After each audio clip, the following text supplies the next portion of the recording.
Back in 1991, her song Temptation went all the way to number 6 on the Billboard Hot 100. Her name is Corina. Corina, what is up? Welcome to the podcast. How are you? Thank you. I'm great. How are you? I'm doing great. Yeah. Thanks for taking time out of your day to do this. I greatly appreciate it. Thank you. Where are you for at? Asking. Yeah, of course. Yeah. Where are you? New York City. New York City. Okay. Manhattan, to be exact. Yes. So you're from the Bronx. South Bronx. You're from Very important distinction. Okay. Sorry about that. Yeah. Yeah. No, I understand. no, Yeah. no, Yep. no apologies. Just it's just I'm very proud of it, because it's a place where so many amazing artists have come from that created a whole lot of some things from nothing, literally. Things like rap, which has taken over the world, started literally a block away from me. Sure. During the times where all the buildings in our surrounding area for miles were burnt down. So I'm very proud of the accomplishments of these people, other artists, myself. So yeah, South Bronx. So tell me who some artists would be from the Bronx that people watching or listening would be familiar with. Oh, everyone and anyone directly associated to, let's say, Grandmaster Flash. Pretty much every single artist that did the type of music that I did, which was when we first started, it was called Latin hip hop. Because how hip hop even came to be is because it was a group of people, and then it grew very quickly, who couldn't get deals for the most part. So they created this incredible music and beats, and you have breakdancers and rappers, and it was Puerto Rican and Black kids from the hood. So when rap started to blow up, the Latino kids basically continued to DJ and then got girls and guys who could sing. Eventually they added vocals to beats, and that's how Latin hip hop. So it was hip hop, that it was Latin hip hop was born. And then over the years, it's somehow, and I don't know when or even why, it became freestyle. And today the music is known as freestyle. But when you talk to most of the world and you say freestyle, they think freestyle rapping. Right. Yeah. But the genre of music, I was one of maybe 3 or 4 artists that went mainstream. But for the most part, the music was very neighborhood, and it was known as freestyle. And so every freestyle artist you can think of is pretty much from the same area. So when you say Latin hip hop, you're referring to freestyle, basically. Yeah. Yeah. All it was an extension of hip hop music, only with Latinos on it. Right. You know what I mean? Yeah. Even though rap itself was Latino and Black, at some point there was a separation. And someone recently suggested, a famous rapper actually stated that it was a corporate choice, to sell rap as a Black music, as opposed to what it actually was, which was a neighborhood music of Black and Latino children. Yeah. So for money reasons, the Latinos were kind of cut out of the story for the most part. And at about that time, I think, the DJs had all these record pools and stuff, and they were still, creating beats. And eventually somebody had the idea of bringing on vocalists, singers. And that's how Latin hip hop and freestyle were born. Yeah. So it's a little bit debatable, Corina, I guess, that freestyle originated, it's a little bit of a debate, in South Florida, that it originated in South Florida, or did it originate in the Bronx? It sounds like most people say the Bronx, but you hear a little bit about it originating in South Florida. Care to comment on that? That's interesting, because I think that what actually originated in Florida was what was known as booty music, things like 2 Live Crew. Which came later, obviously, after freestyle. Right. Yeah. But in terms of for starters, the sound was so completely different. And when you consider that what was happening in New York then traveled to Chicago and parts of California and Detroit, and it was the New York music. Yeah. What was happening in Florida was very contained to Florida for a little while. possibly for a few years. I mean, to the point where artists like myself, who were one of the most successful of the genre, didn't really play Florida because my music didn't lend to that, that beat, whatever that thing was. Yeah. Oh, in fact, in '97, So Def and Little John and Jermaine Dupri would ask me to redo a version of Summertime, Summertime. And it was to that Florida beat, that 2 Live Crew, pop that booty type Yeah. Yeah. music. And that's what it was. But that's what I remember the Florida music being. So I don't know. It's interesting. I mean, I guess, I'm always open to new information. That's how I remember it. I don't remember. I remember it all, first with rap, and then from rap came the Latin hip hop. And then eventually I made it out to Florida, but it was very slow to meet us where we were at by the time, Hot 103 turned into Hot 97 and that kind of thing in New York City.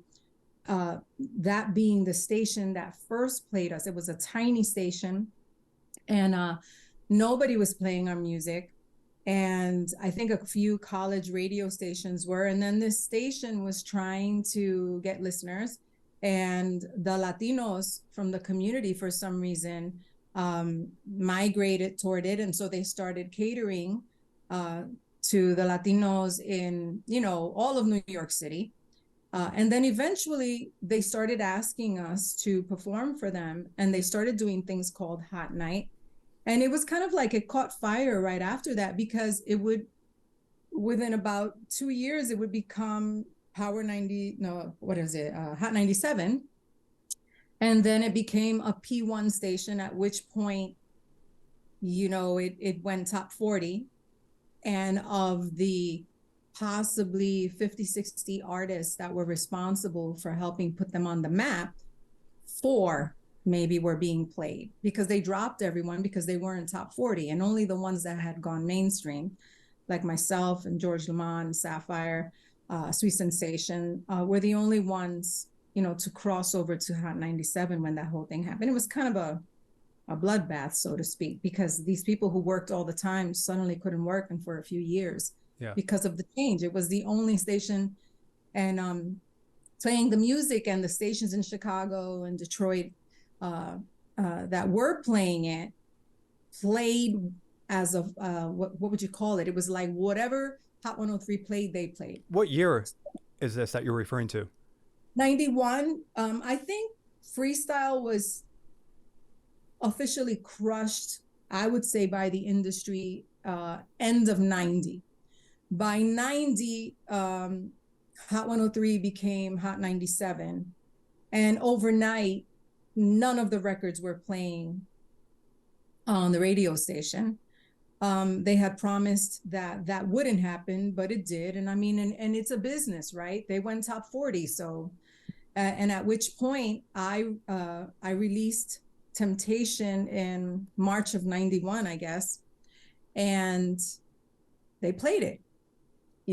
And then it went top 40, and then it just kept continuing to climb. And so, and then it was MTV and all the things that made it a top 40 radio station record was on board, including my label. And so I got played, but most of the artists did not, and so, I don't know. It's just been an interesting, I look back at all this stuff. I look back at even the information that I have, like when you mentioned the whole Florida versus New York thing. And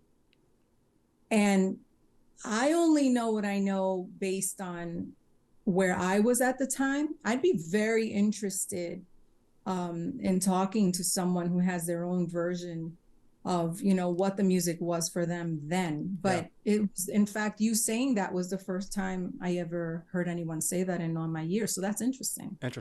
Yeah. And I don't know, I don't really consider I don't know, would you consider Temptation freestyle? I mean, I know it's not really freestyle to me. Now, Out of Control, Give Me Back My Heart, that to me is really freestyle. Temptation is more, I don't know, you can describe it obviously better than me, maybe more dancey, poppy, but not so much freestyle? Yeah, if I'm really, I've had this conversation so many times. Here's the bottom line. Um, the difference between freestyle and the other songs. And let's talk about Out of Control, for example, right? Out of Control was my first single. Um, and then it was followed by Give Me Back My Heart and Loving You Like Crazy. Which would have been And 87, 88, correct? yes, Okay. exactly. Yeah. So let's see. So Out of Control was 86. Give Me Back My Heart was finished in 88, but not released till 89. Okay. And Loving You Like Crazy was 90. And really quickly, did any of those songs get radio airplay? Oh, yeah. Okay. Yeah, all of them. So it was Hot 103, and Okay. then any station that was like a sister station but it wasn't, they weren't top 40. Yeah. So they were number one dance records on the Billboard charts, but I didn't really get like top 40 love. I may have gotten 60 or something along those lines until Temptation. But right. The difference between, when you consider that Carlos Berrios, who's known as one of the great freestyle producers, did Temptation and Together Forever, and the songs are extremely similar because of the drum beat, right? It's the same producer. But the difference, like, people will tell you that Lizette Melendez's record is quintessentially freestyle. Corina is not, even though when you hear them, sometimes when they first start, you can't tell the difference. The difference is me. So what does that mean? That means that if you speak to me and you do interviews with any of these artists, I'm very proud of my neighborhood, right? But I went outside of my neighborhood. My parents made sure that I was exposed to so much. And let's say, for example, music, I grew up listening to every type of music. My mother was big on Motown, but she listened to a lot of Latin ballads as well. But she was also a huge Barbra Streisand fan, Elton John and the Carpenters. My father was country, and so I didn't know that there were types of music. There was just music when I was growing up. And so I loved all types of artists. That influenced how I sounded or how I sound. I was very, my favorite artists were Cher, the Carpenters, and Streisand, right? And a couple of my mother's Latin artists, and we would go to Latin theater. Now, understand, we were I was raised my parents struggled. We were poor, and entertainment in terms of artists and being able to see them perform. We had a theater in the South Bronx on Southern Boulevard. I think it was called Teatro Puerto Rico, and all the artists from Puerto Rico and from Cuba would come to this theater. And so these records would come to life. People like La Lupe, which was like our Latina Billie Holiday. And these people really, really, really shaped me as an artist. I was born knowing what I was going to do. I don't remember not knowing that I wouldn't be a performer in some way. So I sound different because all of that stuff really sort of created what influenced how I am as an artist, who I am as an artist. Later on, it would be David Bowie and Prince and, Sarah McLachlan. It's a very, very diverse and eclectic compilation, if you will, of music. So I think that a lot of the freestyle artists that were from the same neighborhoods, I think the neighborhood is what they did, is where they lived, is where they existed. And there is a sound we have, right? So for example, when you talk to a girl and she talks like that, right? It's like, yo, like back in the hood, that thing, like that was me too, because all my friends spoke that way. I don't know. The bottom line is that the best I can tell you is that I've never fit into whatever the idea of freestyle as an artist was. So it makes sense that my music wouldn't either. But the difference, I really believe, was me. I just think I sound different. I remember doing a Washington radio station. It was a P1.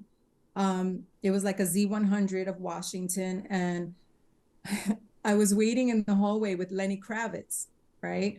And we were celebrating the fact that the song had just entered number 6. So when they called me in, Lenny says, "You go first." So I went in to do the interview, and the guy from the radio station is like, "Oh, so my sister." He thought I was black, right? Yeah. So he kept referring to me as his sister, but we refer to everyone as my sister, my brother. So I didn't realize that he was being specific until I said, when he said, "So talk to me about where you from? You from Harlem, right?" I said, "Well, I was raised, I was born in Spanish Harlem, raised in the South Bronx, and then we moved back to Harlem." And he says, I said, "You know, my parents came from Puerto Rico." And then he kind of stopped me and said, "Wait, your parents came from Puerto Rico, so you're not a sister?" I said, "Well, I don't know what kind of sister you're talking about, but where I come from, I'm a sister," right? He was like, "Nah.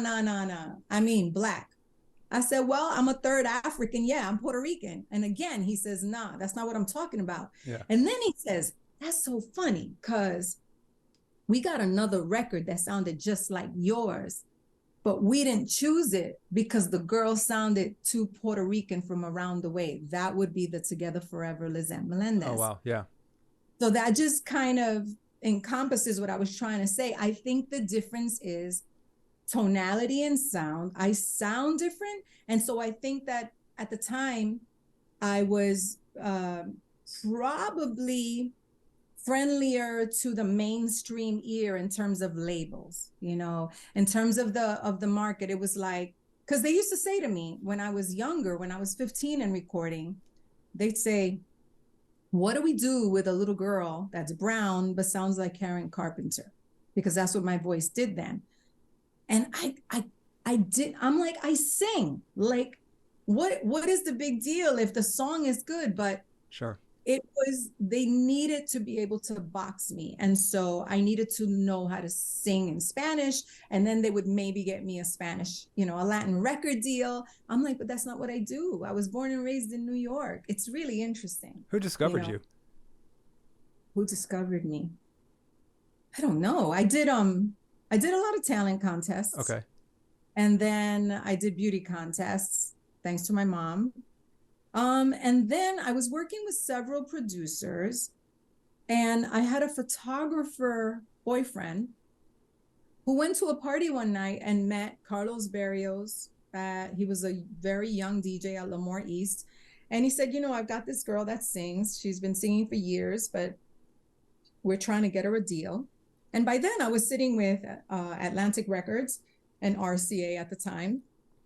I sat with Frank DeLeo and Freddie DeMann, who were Michael Jackson and Madonna's managers, right? And they were like, "Well, if you get me more of this type of music or this type of sound," and of course at the time it was Madonna, "Get me more Madonna." And that's not what I was doing, even though I loved her.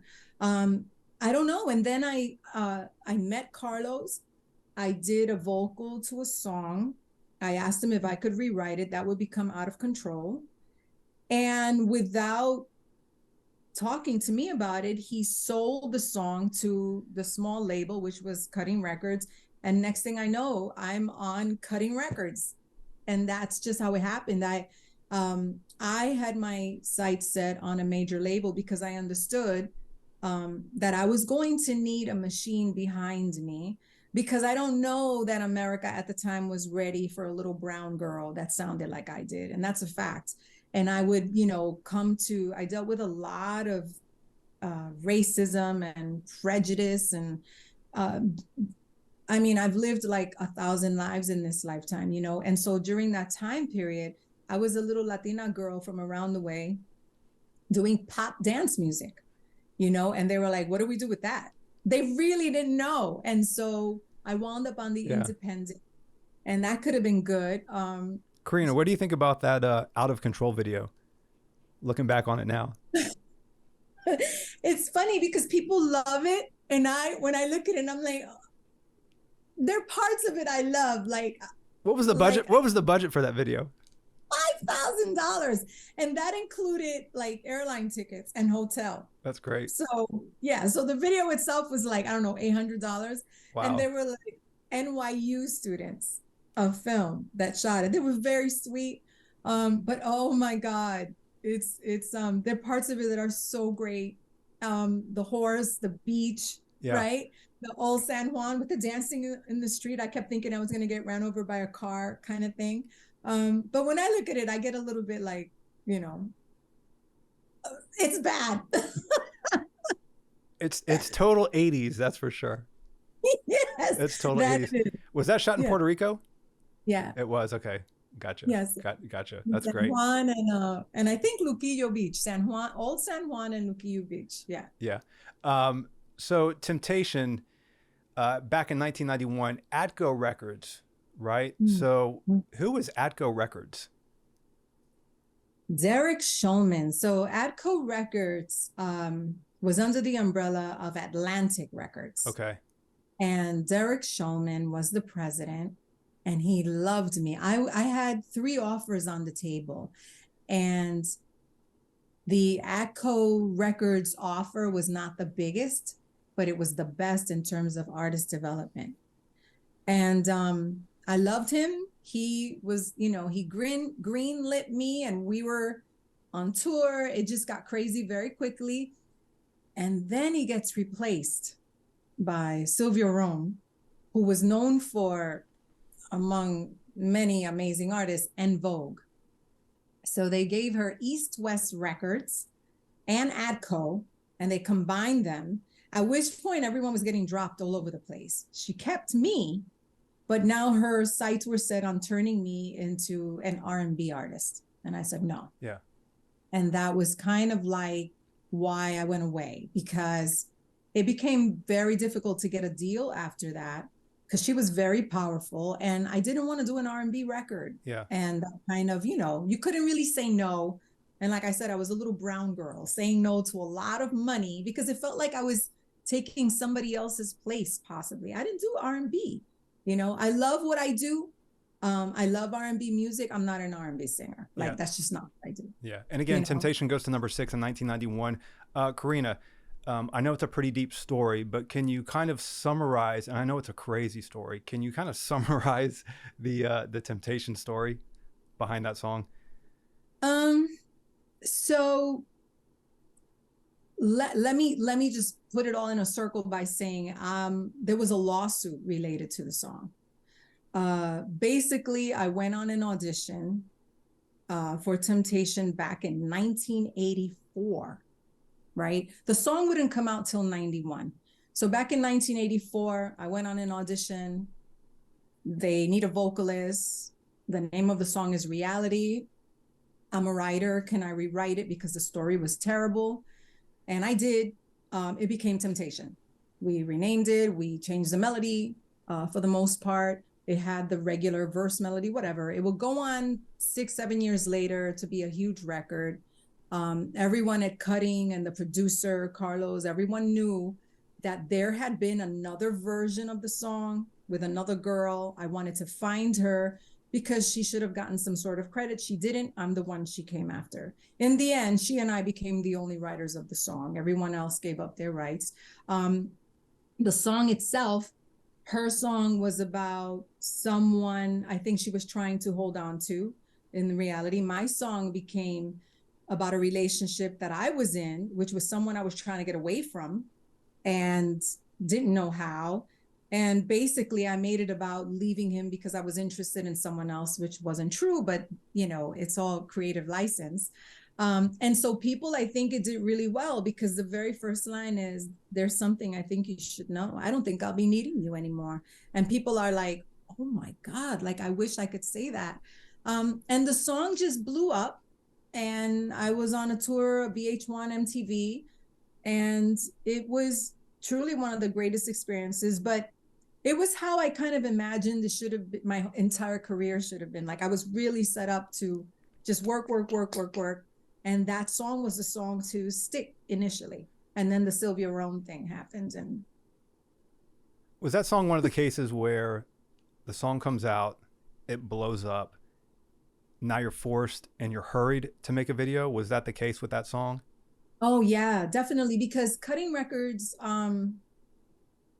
they were a little tight on the wallet. So if I wanted to promote anything, if I wanted pictures or posters, I paid for everything all the time. And so when we recorded the song, I talked about a video again, and they basically were like, well, we can't really afford that. You know, we're paying for this album, even though we were getting all the money back from ADCO anyway.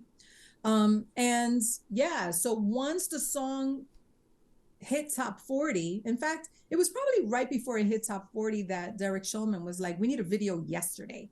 And literally they cut out everything I was doing for the next, couple of weeks, got me on a plane and sent me out to England, which is where we shot Temptation, with Barnaby. And Wow, why England?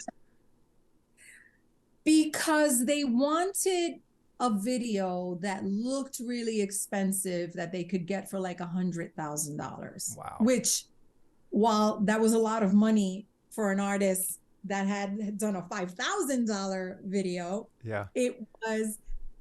They gave me 5 directors to choose from. I didn't know where any of them were from. And the video I chose was a Sheena Easton video that was never released for a song that Celine Dion would do later called In the Restaurant. And when I said, I want that director, they were like, yeah, well, that video is $1 million, which was crazy at that time. Wow. Right? And yeah. you want, right? Yeah. So they found something that they thought visually was comparable to what I wanted. And it turned out to be a brand spanking new director who today I think is famous for, I recently read something about him. I don't remember who the artists were, but he went on to do huge, famous artists. But his name was Barnaby. And I can't remember his last name, which I feel terrible about. But yeah, so Barnaby did an amazing job with Temptation, just amazing. How much creative input did you have on that video? Sorry. How much creative input did you have on that video, if any? Oh, well, let's just say this. His initial idea with the people he worked with was to redo. I didn't know this till I got there. You remember the Madonna Express Yourself video? Of course. She's like in a man suit coming down some stairs. So he got some stairs and they got me a Versace suit and I was going to be wearing that. And I said, no, hold up. I am not Madonna. I'm Corina, and Corina has long black nails and she wears cat suits and it's Corina Cat. And they were just like, they had a stylist who was dead set against any idea I had. And I used to wear these really big pants. If it wasn't a cat suit, it was like this hip hop stuff that would later blow up in the rap world. And the rappers started wearing the clothes that I was wearing, right? I got no credit for that, but that's how those big pants happened. Anyway, she was against it and I fought. And then Derek Shulman, who was English, called me from New York. Hey, how is the video going? And I'm bawling, crying. I'm like, they're going to put me in a Madonna suit. I'm doing Express Yourself. He's like, what are you talking about? No, you wear whatever the hell you want to wear. You show up with what you want to wear. And so I brought my cat suit, which is what winds up on that chair, and my hip hop clothes. And he flew in the very next day to make sure. So I'm going to say a good amount of control. Yeah. Because ultimately I wore what I wanted to wear and I did what I wanted to do. Nice. Which is pretty rare. True. Especially for what was essentially a new artist. You know? Yeah. Corina, how much credit would you give? Temptation goes to number 6. How much credit do you give to Atco Records for that song going to number 6 as far as the marketing goes, the promotion goes? How much credit goes to Atco for that? Man, most, honestly, because how many amazing records never see the light of day? Or, you come across songs that you're like, how was that not number 1? Bottom line is that the deep pockets of the labels, they're able to get you on radio promotion tours. And that means that you go from one radio station to, I did 3 radio stations a day sometimes, and they were in 3 different states, which means I was flying 3 different planes. I was performing, I was doing, 4:30 in the morning interviews, and then I was doing breakfast with a program director and then lunch with another one. And it was all about schmoozing, luckily it was a good record, because oftentimes they pay all this money and the music sucks. Yeah. Let's face it, right? Yeah. So you have all these songs that you're like, how did that song get so big? It's awful. But that's because there was a lot of ways to pay to get those artists heard, right? Payola. Yep. Yeah. And for me, it was like I had a good song. I think I had a good sort of brand thing going. And they made sure that I got eyes on me. And that was important. So, creating a video that was, I think, visually very stimulating, and it worked with the song perfectly, really helped. And after that, I'm on a VH1 MTV tour. It was just like, it was almost really easy, but how much credit? Come on. I'm a little brown girl from the South Bronx. I like to think of myself as talented. I love what I do. But the bottom line is that they had the money to put me in everybody's face, and they did it. Yeah. I would say, I'm going to say 85%. There you go. Yeah. And I guess your publicity at that time was probably pretty good. Club MTV, Regis and Kathie Lee, Showtime at the Apollo. I mean, Entertainment Tonight. Yeah. You made some pretty big appearances. Oh, yeah. And a lot of like really important interviews, things like Billboard, which people who mattered in the industry read, you know what I mean? Yeah. Variety magazine, like it's all about films, and they did an interview. I mean, I got to do things, and I got the type of attention, and I got the type of push that I can honestly tell you, I can't think of another, what would be known as a freestyle artist got. I don't know of another artist that got that type of sort of major label backing. There were other artists who got major deals, like K7, with Come Baby Come, who was actually TKA, and Sapphire. But I just think that, and I'm going to give all the credit to Derek Shulman, because he really, really loved me and believed in me. And getting cut off only 6 to 9 months after I came onto ACO was devastating for me, because I couldn't leave. And he said to me, he was like, look, I got cut out. You want to get out of here. Like, do what you can, get out, because they're going to make you do another album, and they're probably just going to shelf you because they don't know what to do with you. He had this whole idea and vision as to how he would sell me in the world. And that was really important for me, and then he was gone. Yeah. And I think the sound at that time, I guess, was probably changing a little bit too. It was changing a lot. So I mean, what do you do? I mean, because it all comes in waves, right? I mean, music comes in waves. I mean, you got freestyle and you got dance, and it all dies out eventually. Grunge dies out, And then it comes back, and it's called something else. Exactly, right? So ultimately, in the end, I look at somebody like you, or most other artists, unless you're just extremely huge, and I would believe that you have to go into this and you go, you know what? I probably got 2 years, 3 years tops at this, and then I'm done. Unfortunately, not for everybody, but that's kind of just the way it works. It's true. And especially, to be honest, I think, like, for example, I've been in this business now, I don't know, 35, 40 years, right? I continue to record music that I love, because at this point in my life, as long as I can feed myself, right, as an artist, that's what I do. That's what I am. That's who I am. So the difference now is that I don't have anyone telling me what kind of music I have to do, right? Now I can do music that I love. And what happens when you do that is that you find, which I've done, a fan base of people who will follow you to the end of the world. And while I may not, be on an MTV tour, it's still, they support me. It's still a career. I'm still able to live as an artist because of the fan base who is so committed. Yeah. And they're committed because what I do, like the music that I'm about to complete an album, it's really just like pages out of my diary. And you have artists like Lionel Richie. I recently watched him. He was inducted into the Rock and Roll Hall of Fame. And he did this speech where he basically said, there are creatives and then there are created. And for a long time, people were trying to make, and I mean, people who mattered in the industry were trying to make me one of the created, which Pink talks about a lot. You know, how you come in, somebody picks you up because you're awesome as you are. And then once they have you, they're like, okay, now be more. With Pink, it was like, be more Britney Spears. Mm-hmm. And she's like, but that's not what I do. Yeah. You know, that's what the industry is. It's a machine.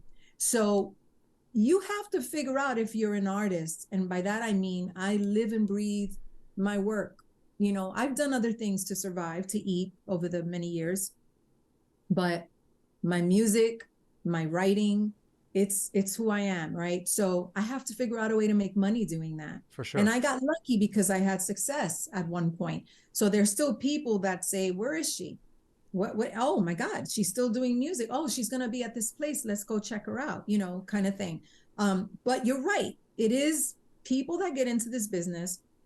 I've known so many of them, you know, 2 years. And if they were lucky enough to have a hit record, maybe 5 to 10 years, and then they go away and they do something else. So many people went on to do other types of jobs.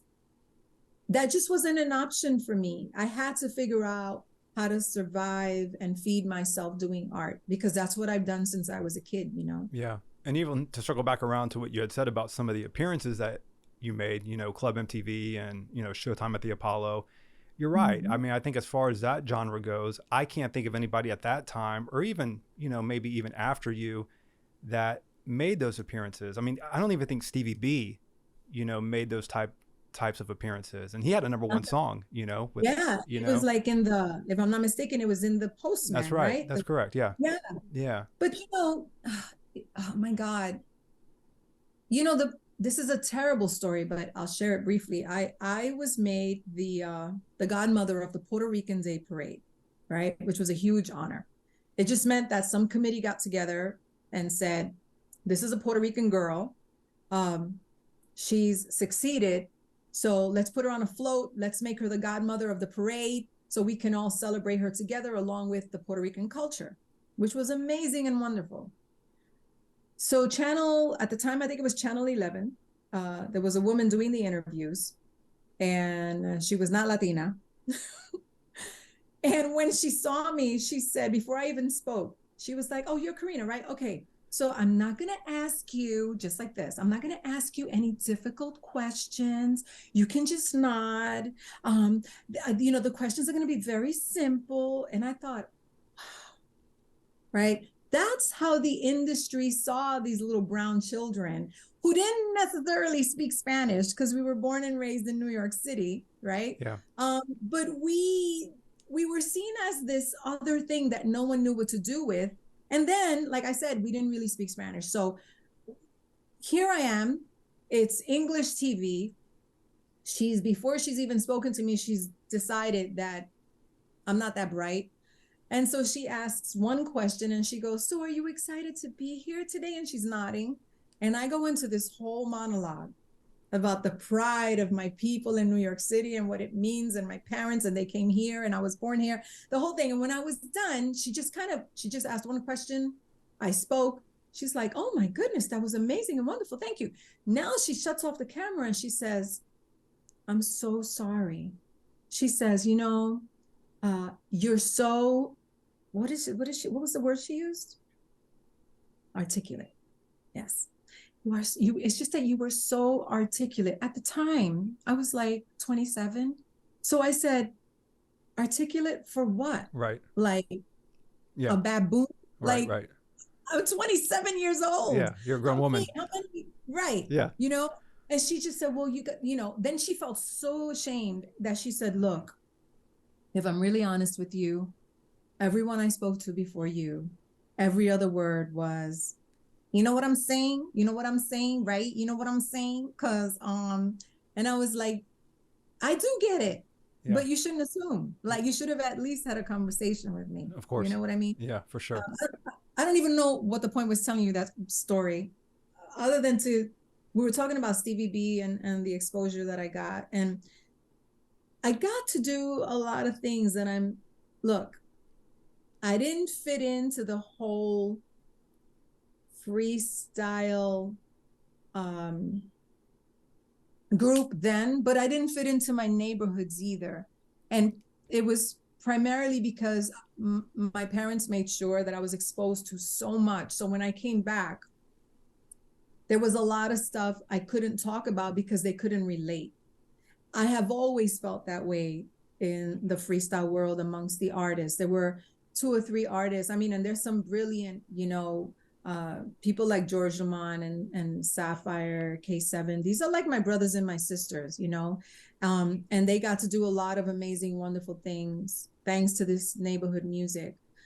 But I've never officially felt like I was a part of whatever that group was. For sure. I think that really is part of the reason too why I would have gone mainstream. And I don't know, I was just really able to let so much in. But yet you are kind of sort of considered freestyle, but yet you don't fit into that group. It's quite strange because I know there's a lot of, and I see them, I know you're familiar with them. I know it looks or it appears that you do maybe some of them here and there, but all these freestyle blasts and all these freestyle shows where there's, 10, 15 artists, where's Corina? Every once in a while, I'll see your name on there. There's always Lisa, right? I see Lisa a lot. I see Brenda K. Starr. Connie will pop up every once in a while. Yes. I see you every once in a while, but not so often. Is there a reason behind that? Well, the first reason is Sal Abbatiello. He controls the shows that are now whatever's left for freestyle in terms of concerts and things. He controls it, and I'm not one to be controlled. So first things first is that I'm very picky about the types of shows I do, but then the shows that I wanted to do, he controlled. And if I didn't follow the rules the way he wants me to, which means that he does, their business practices I won't get into that I absolutely, it's a pimps and hoes mentality that I don't subscribe to. I'm an artist, and I want to be respected. Yep. If I respect you, we don't have to like each other. And it's one of those situations where the people that work all the time are people who go along to get along so that they can continue to work for a lot less money than they're worth. And that's a fact. And I'm not afraid to say it, but it does create a little bit of, even like the coolest artists who like me, we get along perfectly. I mean, there's love between us. They cannot side with me because, let's face it, they have families and they're protecting their money. They have to eat. Yeah. But the bottom line is it's politics, and the fans are always like, they go after them. The fans are always like, where's Corina? Where's Corina? Where's Corina? I have a string of shows happening this year, thanks to Ruben Martinez, who's my manager at Nene Music. And they start on June 9th. And we're doing a small tour where it's me and Shannon. And then there's Chrissy Ais and Ashley Paul. So it's a tour that Nene put together. It's a Shannon Corina tour. It's a Let the Music Play because it's her 40th anniversary. And so we have a string of shows that are happening across the country, which I'm very proud of because the fans will finally get to see me. And it's not, in what I like to call a kind of hamster wheel of show. It's always the same artists. There's the top 5 who do every single show all the time. Those are the people that are with him. So they get the dibs first, and then he'll sprinkle some of the other ones that are kind of sitting on the sidelines. I don't do sidelines. When you say him, you're talking about Sal? Yeah. Gotcha. It's right now, whatever types of concerts happen, and little by little there are other promoters coming up and creating their own shows and saying, no, I'm going to work outside the box because the box is boring. It's like people have seen it already. Yeah. It's the same people all the time. Like, how many times, look, they're amazing. God bless them. You see a show like TKA, they're awesome. They're so exciting. Their show is always fresh. I love the guys. But when you have the same 5 acts look, by now, freestyle should have been in Las Vegas, right? Whatever the top artists are, we should have been able to sell out, but no, because they continue to do these little shows. Sometimes they do a big show, but there's 1,000 artists on it. If I go to a concert that has more than 5 acts, That's a lot. Yeah. So when you're talking 15 and 20 act, come on. Yeah. Like, come on. Pay 5 artists well. Don't force them to be on stage for only 10 minutes. Be like, it's like, Corina, you've got 15 minutes. Such and such, you've got 8. What the hell can I do in 15 minutes with all the songs that I have, right? Right. But and that's literally no exaggeration, right? I mean, you literally get 15 minutes. I think somebody like Lisa or Stevie B probably gets what, 45 maybe, somewhere around there. Maybe, and then you'll maybe right? 30 and you'll get 15. And yeah, and so the people that go there have gotten accustomed to paying $30 to see 15 acts, some of which at some point were like really big records, right? Yeah. And then again and again and again. So as far as I'm concerned, he's killed the market value of these artists. He has. Yeah. I'm not even going to get into the kind of money that they get paid, but it's horrible. And it's because it was spent to the point where people are like, I could pay $30 and see them all. Why would I pay $30 to just go see these 2 people when I could wait? Now, the difference is this: pay the artist right. They put an entire show together, because you can't put a show together for 15 minutes. You might look good and maybe you'll get up there and you'll do a little bit of dancing, but come on. Janet Jackson and Madonna and these people are who they are. Even Stevie B, who comes with a band and dancers, right? Right. The rest of us don't get to do that unless we use every dollar that we're given to put it into the 15 minutes so that I have dancers and we look good. Still in all, there's 14 other acts on there. Like, are you going to remember that I was even there? It's a horrible, horrible setup. And over the years, it's lasted a long time because there was no place you could go really to see freestyle artists perform. And so he controls the market. He also controls who works and who doesn't. I've been blessed. I've always done well. Right? Shows always found me, thankfully. But there are people who really struggled and they'd have to beg for work. And then he'd put them on, and you'd be surprised as to who some of them are, because they were some of the biggest records of the music. But that's what we're dealing with. It's politics. And I'm the only one that'll say it. Everybody knows it, but everyone wants to work, even if it is for peanuts. Yeah. And they're afraid, but I don't have anything to lose. I do well, I live well, and I'm not trying to hurt anyone. I honestly feel these are people I know since I was a kid. I love these people. But when it comes to business, it's like doing business with your family. Don't do it. Yeah. I know a freestyle manager that's been around for a long time, and I won't say who he is, but I've heard that Sal is an absolute slime ball, is what I've heard. It's so sad, So anyways. Because what makes it even sadder is that this is a human being I've considered my friend. Yeah. He knows that. He knows that, we've been on the phone at 2:30, 3 o'clock in the morning, and to hear years and years and years showing up. I do a show in Texas, for example, and a promoter walks up to me and says, man, I've been trying to get you for 7 years. Every time I call Sal. Now, understand, this is one of 100 times I've heard this story.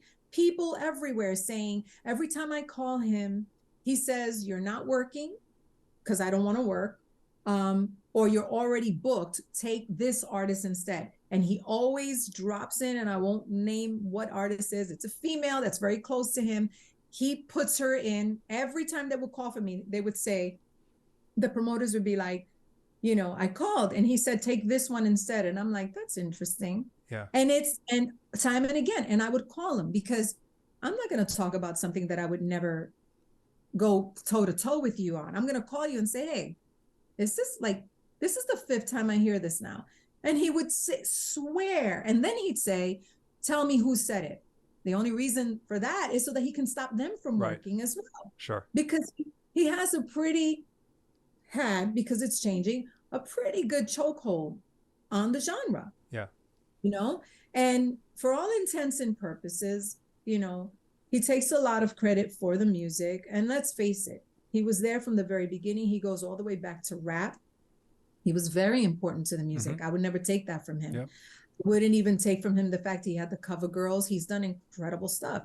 But the bottom line is, it got to the point where the work was getting smaller and smaller. He needed to make his money. And then he decided, who are the people I can control? He can't control me. Yeah. So, yeah, well, good for you. My mind. Yeah, yeah, so. Yeah, good for you. The tour that you have coming up, how many stops do you do? So right now, I want to say we're up to like 7 or 8 shows. Okay. He's adding them as we go along. But we've got like, what's in there, honey? So Florida, California, Texas, Chicago, right? Long Island, or New York. New York, which is hard to get because of the whole Sal Abbatiello thing, you know. But it looks like I have 2 New York shows. I can't wait, because whenever I post in reference to the shows, people are like, oh my God, like I actually get to see you. And lucky for me, you know, I think I still look pretty good at this point. So I can still perform. I have the energy to do it. And I'm so grateful. And yeah, so I don't know. Yeah. It's a blessing, you know. I'm aware of I'm so grateful. I'm aware. And listen, I really, really wish all the best for everyone, Sal included. You know, I don't ever want to wish, because whatever you put out comes back to you.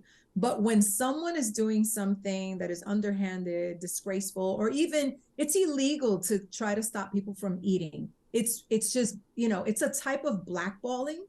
And that has to be, people have to stand up and talk against that. And by the way, all the artists know this, and the ones that don't speak out, as far as I'm concerned, they're as guilty as he is. Sure. Because he's supporting him. Yeah. You know? Yeah. And so I stand by my words, and it is what it is. I show up and I give love.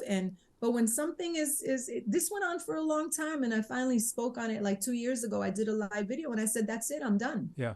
Well, good for you. Yeah. And so here we are. Yeah. Corina, what type of, rough estimate, what type of crowd do you think you'll draw at these upcoming shows? Number-wise, like what do you think you draw? Whatever the capacity is, like there's a place, Thunder Valley in California. Baby, how many people does that hold? 3,000 to 5,000 or something. We expect it to be sold out. Wow, nice. Yeah. Yeah, and in fact, the shows I've done recently have been sold out. I did a show. Here's a great story for you. I did a show in Chicago. Baby, when was that? Was it right? It was like November or December. I did a show in Chicago, and there was a giant freestyle concert 25 miles away, 15 miles away. It was just me. And the opening act was a cutting Julio Mena, who was actually he's pretty awesome. I didn't know too much about him. He has a great voice. Anyway, he opened and it was me. The place held something like 2,500 people. The freestyle concert, the seats were 5,000 seats. They barely fit 2,000. So they bled because it was 15 artists. And 2 of them were the top acts. I think one of them was Taylor Dane. They had to say, we can't pay you. So they didn't show up, right? Yeah. My place was overflowing with people and sold out. And it was me and Julio Mena. Nice. And they had 15 acts over there. That's not because they don't have great acts, but because everyone has seen them already. Right. They were like, we're going to go over there where it's just Corina and Julio, but we haven't seen her. Yeah. So that's a perfect like example of the kind of stuff that's going on now with these shows. You can only get away with that, but for so long. It's like getting started now. And what type of Yeah. What type of venues will you typically play? Right now, 5,000. Yeah. But I mean like type of like amphitheaters or like what are you playing? Like theaters, and we've done a couple of theaters. We have a couple of parks that the outdoor festivals, like places that have concert halls too. Gotcha. Yeah, we've done a couple of. You said sports bar, right, baby? But with the music venues. Oh, right. So with music venue attachments. Okay. Yeah. So they're pretty big venues. Yeah. Again, it's because no one sees me. So when a promoter takes a chance on me, it tends to be really good sort of, venues, I guess. Yeah. Couple more questions for you, Corina, then I'm going to let you get out of here. Top, I don't know, I'm just curious from you. Top 2 female freestyle artists, top 2 male freestyle artists. Oh, George Lamont, TKA, easy. But then I love Coro too. But I'm going to say George Lamont, TKA. And female, Niobe, Sapphire. Gotcha. Do you know Little Susie, Lizette Melendez? Do you know all those? Yes. Yeah. Yes. I know all of them. Yes. Yeah, because they're right there in your neighborhood, correct? In my neighborhood, like. Yeah, isn't Lizette? Like where I grew up? Correct. In the Bronx, aren't they both from the Bronx as well? No, I think Little Susie, I want to say was from Long Island. Okay. Right. And Cynthia was from Harlem. She was like on 122nd First Avenue or something like that. That's where she grew up. And then a lot of the other ones like Lizette Melendez and Sapphire were from Spanish Harlem. Okay. Judy Torres is from the Bronx, as I am. I'm trying to think. George Lamont, TKA. I think most of the guys were from the Bronx. Yeah. And a handful of the girls, with whatever girls weren't or guys weren't from the Bronx, they tended to be from Spanish Harlem. Okay. Which I sort of grew up at as well. Right. Yeah. Could freestyle music ever make a comeback, do you think? You know, it's funny. That's like asking, can disco make a comeback? And my answer is this. Disco continues to come back. It's just that they keep changing what it's called, right? So freestyle is a type of dance music. Dance music's never gone away. The title, well, the word freestyle, no. The word itself, no, but the music hasn't gone anywhere. In fact, you've got enormous acts. Like when you think of the Dua Lipas even, the kind of music that most of these people are doing is a type of Latin hip hop freestyle. It's dance music. You know, Lady Gaga is a perfect example. That's right. Thank you. It's all freestyle. It's all Latin hip hop. It's all hip hop. And EDM. When you think about house, right? Yeah. Trip hop, EDM, like it's all the same. Like it's not freestyle, right? But it's all house. Yeah. No. So will it make a comeback? I guess the actual question should be, will artists? Is there anyone who's going to want to continue to do dance music that may be categorized as what freestyle used to be? Maybe. I see it. There are a lot of people, for some reason, calling themselves freestyle artists instead of just doing music. Do dance music. Yeah. Don't categorize yourself. Because when you say I'm a freestyle artist, your career is over as far as the world looking in. It's like, wasn't freestyle from the 80s? That's what everybody says. So I'm an artist. And when people say, well, how do you categorize your music? I'm like, it's world music. Because if you listen to what I'm doing now, it's a combination of everything I've ever listened to, you know, and you can dance to it. It feels good. It's about something, you know, other than just like broken heart love song. Right. Like it's about something. Yeah. I guess kind of what I meant was maybe some of the artists from back in the day that might put out new music. You know, I know Stevie B released a CD a year or two ago. So I guess that's kind of what I meant. You know, some of these old school artists that are releasing music today, if that would ever happen. Doesn't seem like a whole lot of them are. You know what I would say to that? Can they? Yes. Will they? Not unless they change what they've done before. In other words, don't do today what you did 30 years ago. That's just weird, right? There are a couple of artists in this music that are really good at what they do, right? When you consider that TKA became K7, the sounds were so different and brilliant, right? Both of those artists, K7 and TKA, even though they're the same, have some great songs. Yeah. So reinvent yourself. Like, don't try to be what you were when you were 19 years old, because nobody wants to see that anymore. Like, yes, I think they can. I think anyone that sets their mind to doing something they love, they can. Will they? I don't know. Yeah. They can. Yes, they can. Yeah. Corina, what did you think about Tara Kemp back in the day? Tara Kemp. I did a couple of shows with her. I loved her. I thought she was cool. Just want to And hold you Kathy tight. Dennis, they came all out day. around the same time. Yeah, yeah, yeah. Well, it's kind of like Yeah. your genre, and Tara Kemp had a little bit of that same type of sound as you did. Yes. Yeah. So did Taylor Dane. So did right? Taylor Dane, yeah. But they didn't call Taylor Dane a freestyle artist because she wasn't Latina. Yeah.